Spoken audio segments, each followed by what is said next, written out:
Hello everyone, welcome to Probability and Statistics for Data Science. Today we're going to continue talking about correlation. In a previous video we defined the correlation coefficient for random variables with zero mean and unit variance. Here we're going to generalize that definition to other random variables, which will lead us to introduce the concept of covariance between random variables. And we're also going to see how to estimate these quantities from data. Let's get to it. We're going to talk about correlation and covariance.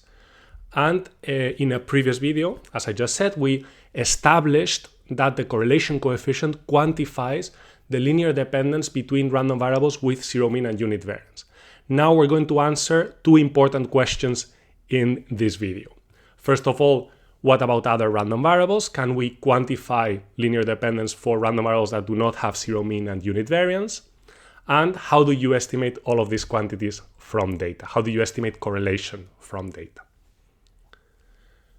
In order to generalize our definition of the correlation coefficient, it is going to be very useful to define standardized random variables.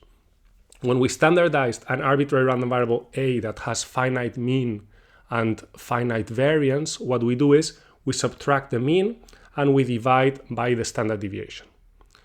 Let's take a look at what the mean and the variance of the standardized random variable equal to. The mean, in order to compute the mean, we just plug in the formula, and now we apply linearity of expectation. Remember that this guy and this guy are constants, so they can come out of the expectation, and we have the mean of A minus its mean divided by standard deviation. This is just equal to 0. So by standardizing, in particular by subtracting the mean, we have centered the random variable so that it has zero mean. What about the variance? Again, we just plug in. First of all, we notice that the standardized random variable has zero mean, so the variance is equal to the mean square. And now we plug in the formula. When we plug in the formula, we realize that, again, the denominator can come out.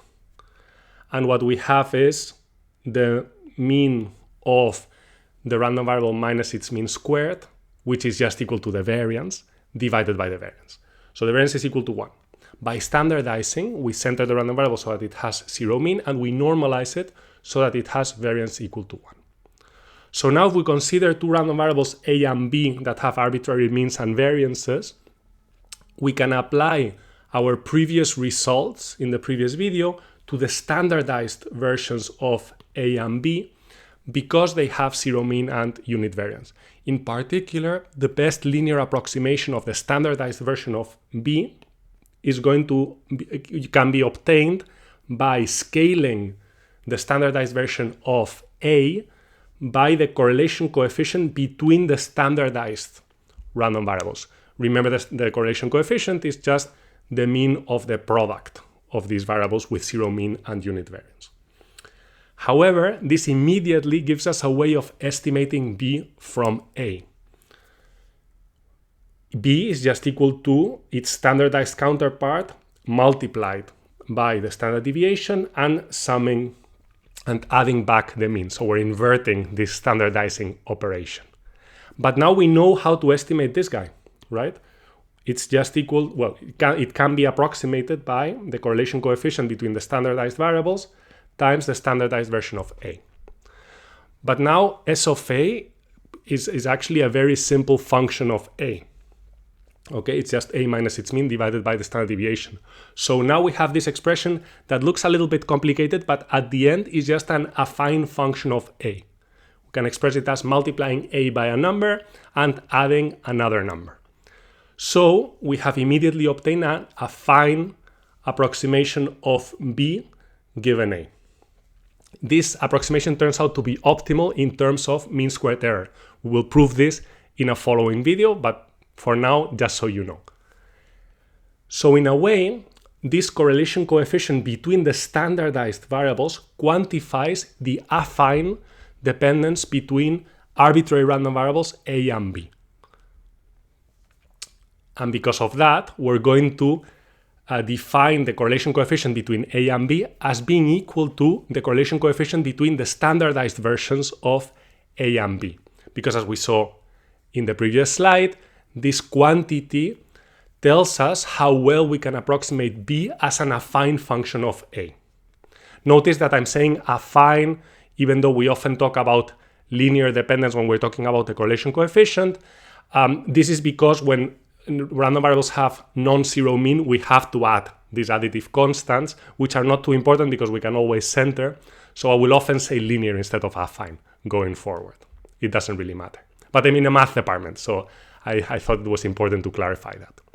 Realize that this quantity that we have just defined, which captures an affine relationship between A and B, is actually invariant to scaling and shifts in the following sense.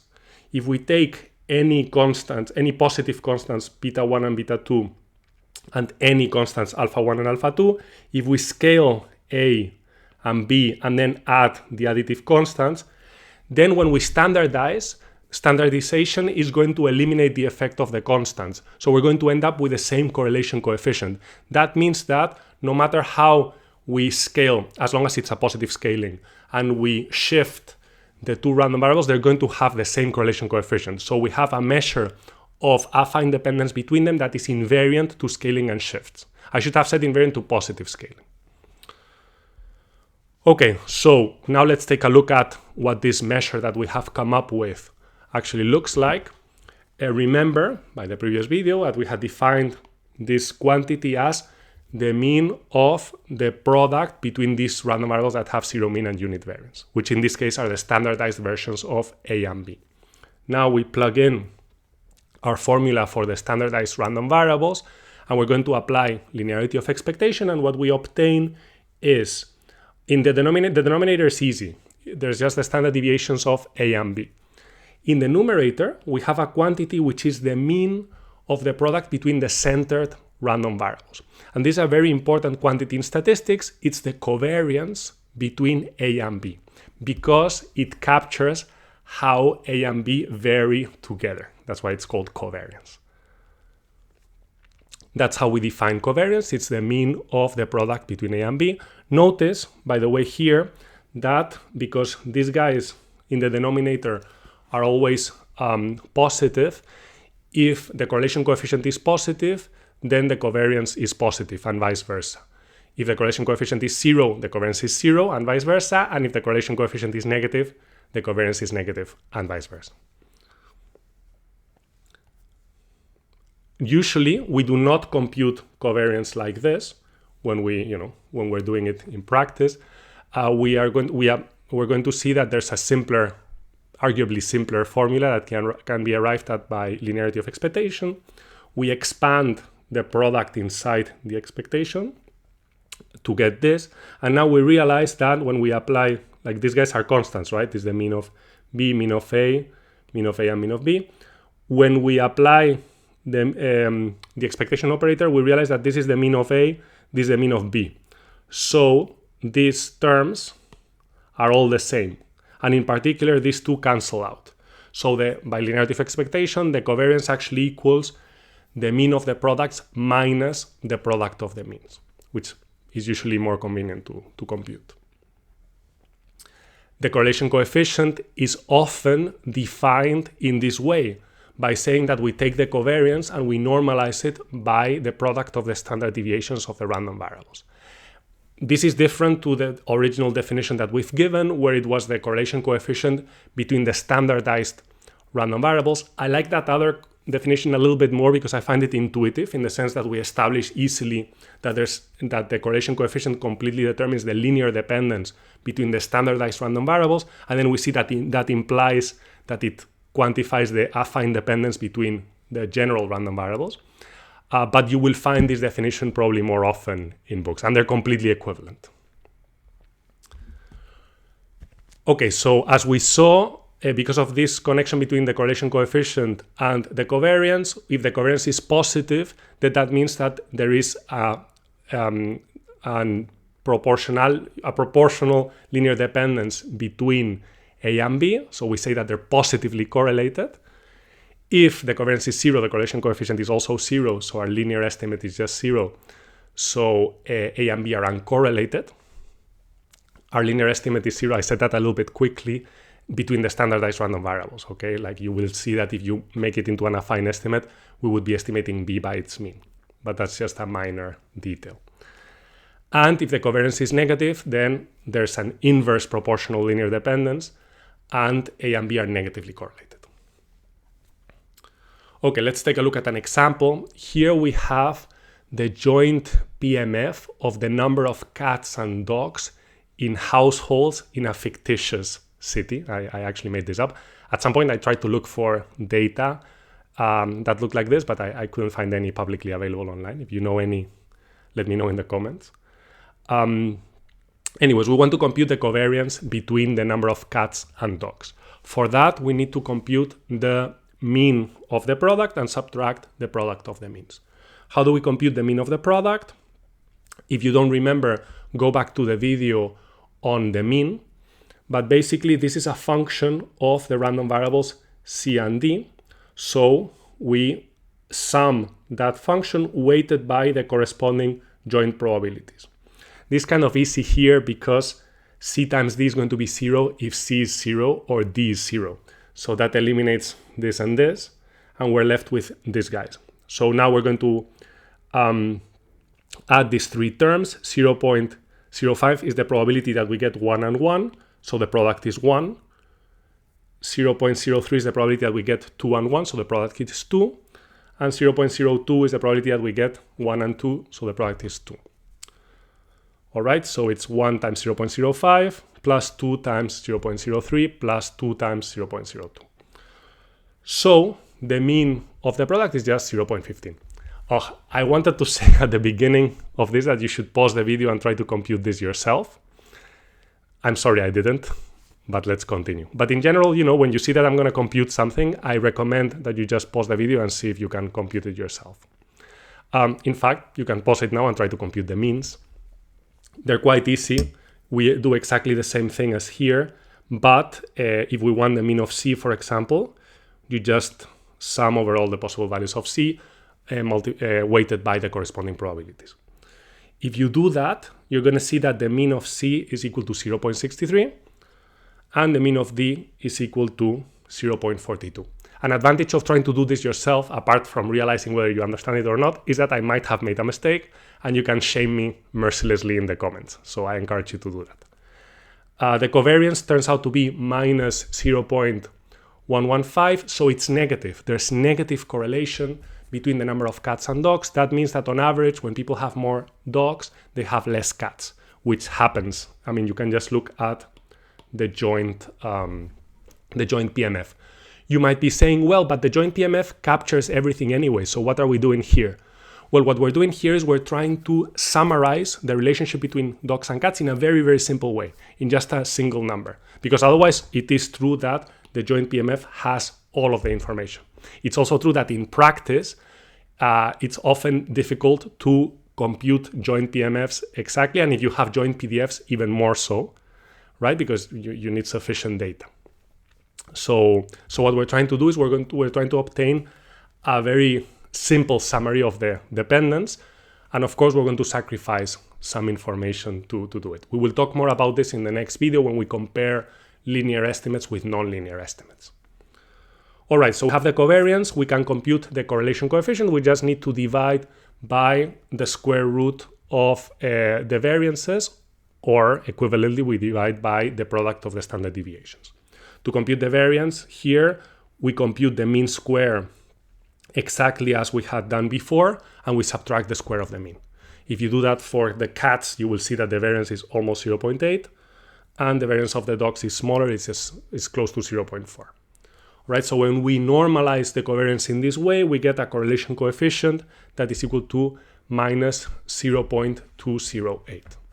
If we had standardized the cats and the dogs and then computed the mean of their product after standardizing, then we would have arrived at this correlation coefficient also. All right, so we have defined covariance, we have defined the correlation coefficient for general random variables. Now we get to a very important question. We have been talking about random variables, but at the end of the day, we want to be able to compute things from data. So how do we estimate first the covariance, and then we will see the correlation coefficient from data?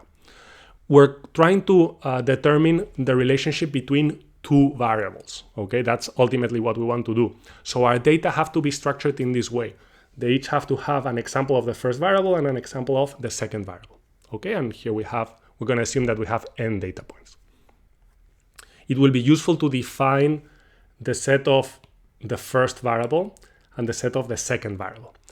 Here, because I'm in a math department, I feel compelled to tell you that I'm often calling these things sets, but they're not really sets because there can be repeated elements. So I should be saying bags maybe, but sometimes I just can't help myself.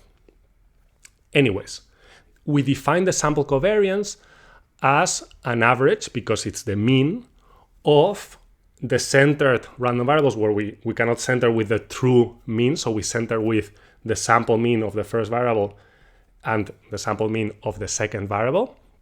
And then we compute an average to approximate the mean, where we divide by n minus 1. This is not too important, but it's just to ensure that in certain situations this estimator is unbiased. We will talk more about this in the future. In practice, it doesn't really matter. If you put an n there, because n is relatively big anyways, it's not really going to make a big difference. Okay, so this is how we estimate the sample covariance from data. It's pretty straightforward. We always use averages to estimate means, because that's why if you go and look at the video on the mean of a random variable, we have designed the mean operation so that it kind of represents an average anyways, right? So it's very natural to use averages to estimate means. And we center because the definition of covariance is the mean of the product of the centered variables. All right, so now we have a sample covariance. We can just plug it into our definition of correlation coefficient. We have to normalize by the standard deviations. What can we use? Well, the sample standard deviations. Okay, so we compute the sample variances separately of the first variable and the second variable, and we take square roots, and that's how we normalize the sample covariance to obtain the sample correlation coefficient. Remember that the correlation coefficient is the optimal linear scaling between standardized random variables. If you want to approximate a standardized random variable with zero mean and unit variance with another standardized random variable. Okay, this is for random variables. Well, we're going to show that something very, very similar holds for the sample correlation coefficient. In order to do that, it's going to be very useful to define a standardization for data. Okay, we already defined it for random variables. We're going to define it for data. The definition is really very, very similar. We subtract the sample mean, because that's what we have when we have data, and we divide by the sample standard deviation or the square root of the sample variance. Okay, that's how we standardized a data set, where the sample mean and the sample variance are computed over these n data points. If you do this for the first and second variable, when we have this data set of pairs, we can actually express the correlation coefficient very simply in terms of the standardized random variables. Here you just split this, and you realize that the correlation coefficient is just this average of the product of standardized random variables, which, by the way, is very satisfying, because for random variables, the correlation coefficient is the mean of the product of the standardized variables. Okay, so this is completely equivalent in that sense. And now we're going to use an important fact about standardized data, which again is analogous to what we found for standardized random variables, which is that the sample mean is 0, the sample variance is 1, so the sample variance is equal to the sample mean square, and that is also equal to 1. Okay, we're going to use this. All right, so why am I telling you all of this story about standardized data? Because now we're going to take a look at a data set where we approximate the standardized. So we have a first variable and a second variable. We're going to approximate the second variable after standardization by scaling the first variable after standardization. And let's see what the optimal scaling factor is. You might be already imagining what it's going to be. Okay, so here we do not have a mean squared, but we cannot compute the mean squared error because we cannot compute means, but the next best thing is just the residual sum of squares, where we sum, or we average, it's completely equivalent, the squared error between the quantity we want to approximate and our estimate. Remember, we're just scaling the standardized second variable with a constant. And now we're trying to find which is the best constant that gives you the best approximation. Okay, so we expand this sum, and we have the sum of the squared second variable, the constant squared times the sum of the squared first variable, minus 2 beta, and the sum of the product between the standardized variables. Okay, so from the previous slide, we know immediately that this is equal to n minus 1, because if we divide by n minus 1, we have the sample mean square, which is equal to 1. This is equal to n minus 1. And here again, if we take this and divide by 1 minus a 1 over, we divide by n minus 1, sorry, then we're going to get the sample correlation coefficient between x and y. Okay, in case you don't remember, let me just go back to the previous slide. We actually set all of this stuff. I'm not making this up. Okay. So what have we arrived at? Well, we have this simple expression for the residual sum of squares for this error when we try to approximate the standardized second variable by scaling the first standardized variable. Okay, so we're almost there. Now we just have to minimize this expression with respect to the scaling to find the best scaling. What are we going to do? Well, as usual, we take derivatives. This is the first derivative. Now we compute the second derivative. The second derivative is positive. That means, I'm going to draw this picture that I like drawing. That means that the function actually looks like this. So we can find its minimum by looking for where the first derivative is equal to 0. Where is the first derivative equal to 0? The optimal scaling is actually equal to the sample correlation coefficient. So if we had forgotten about random variables and we were just like, okay, I have some data, I'm trying to estimate the standardized second variable by the standardized first variable, what's the optimal scaling? Boom, we would have arrived at the sample correlation coefficient anyways without having to worry about random variables. However, you have seen that the derivation gets a bit messy. We have this n minus 1, these sums and so on. Expectations are much cleaner.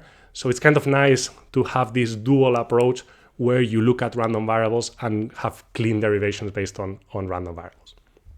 But it's also important to see what these quantities actually mean when you approximate them from data.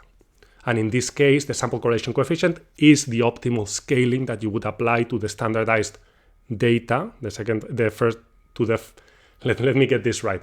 The optimal scaling that you would apply to the first variable in order to estimate the second variable in a completely data-driven way. Okay, so now that we know how to estimate correlation from data, let's take a look at a data set. Here, we're going to try to quantify the linear dependence between the height of NBA players and some offensive stats. Offensive? That sounds like, in offense. I don't know if that's the right term. It sounds a bit weird, offensive stats. Seems like they're insulting someone. Anyways, rebounds, assists, and points. Okay, how are they related to the height of the player? Let's start with rebounds. In case you don't know much about basketball, rebounds is when someone shoots, the ball does not go in, and someone gets the ball, which is very important because, then that team can continue playing with the ball. Rebounds are typically grabbed by tall players, but not necessarily. When we look at the scatter plot of the data, this is what we see. The scatter plot is a bit tricky because there's a lot of points that are on top of each other. So it's better to look at the kernel density estimate. You can go back to the video on estimating PDFs from data if you don't remember what this is. This is telling us the density. So there's more players around here. Okay, it's coming up. These are contour lines. They're coming out of the screen. All right, so now we're going to compute the sample correlation coefficient between the rebounds and the height. This is the standardized data, and then we apply this kernel density estimate to see its structure a little bit better. The sample correlation coefficient is equal to 0.42. That means that if we want to estimate rebounds, the standardized rebounds from the standardized height, we have this line that has slope 0.42. We see that on average, height and rebounds are directly proportional. Okay, this is the residual after trying to estimate rebounds from height. All right, let's take a look at height and assists. In case you don't follow basketball, assists is when you pass the ball to someone and that someone scores. And typically, the players that pass around more are small players, are point guards, so they tend to be shorter. There are notable exceptions like Nikola Jokic, but in general that's the case. We can again see this from the scatter plot, and here this is an approximation to the joint PDF. As I had mentioned in the cats and dogs example, you can actually see everything from the joint PDF, but the joint PDF looks a little bit weird, right? If you had to report to someone really quickly, oh, how are heights and assists related in the NBA, and you show them this, they're going to take a while to kind of parse through this, right? In contrast, if we just tell them the correlation coefficient, which is obtained after standardizing, we would tell them that it's minus 0.46. There's an inverse on average. Height and assist are inversely proportional, which makes quite a bit of sense, right? And this is the residual after approximating the standardized variable using this linear estimate, okay? So again, here the slope is negative, so they're negatively correlated. On average, taller players give less assists, which makes a lot of sense. Okay, now let's take a look at points. This is the scatter plot. This is the approximation to the density. When we compute the correlation coefficient, this is standardized density, we see that it's very close to 0. So here actually the linear estimate is almost horizontal. Basically, you give up and you say, I cannot really estimate the points from the height. There's a very slight negative correlation, but it's very slight, especially compared to the one for assists, for example. And this is the residual. We don't get a good estimate of points per game just based on height. Why? Well, when you look at the distribution, it's pretty clear. It's kind of like basically there's no big difference between short and tall players in terms of scoring points. In contrast to rebounds and assists, so that makes quite a lot of sense. Like it. Yeah, I haven't done videos in a while, so I'm a little bit rusty. All right, so what have we learned? We have learned the general definition of correlation coefficient. This has led us to introduce the concept of covariance between random variables, and we have seen how to estimate correlation from data and looked at a real data example. And that's all I got. Thank you very much.